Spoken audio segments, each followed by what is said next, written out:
চিলাপথাৰত হোৱা আজি ভয়ানক ঘটনাটোৰ তাৰে অকণমান দৃশ্য আপোনালোকৰ আগত দেখাবলৈ চেষ্টা কৰিছোঁ।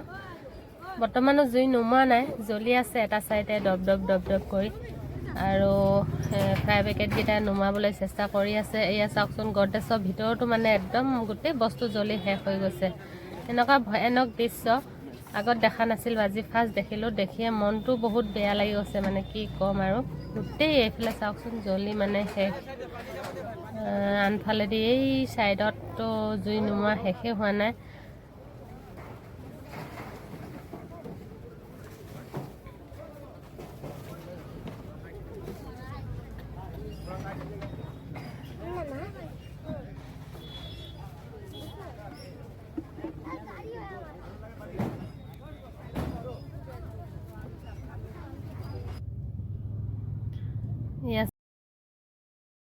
বাহিৰতে পেলাই থৈছে। এখেতলোকৰ ঘৰটো বৰ্তমান জ্বলা নাই, কিন্তু জ্বলো জ্বলো অৱস্থা, সেইবাবে বাহিৰতে উলিয়াই মানে ৰাস্তা নলাতে উলিয়াই থৈ দিছে। কিজানিবা বস্তু অলপ বাচক, ঘৰটো জ্বলিলেও।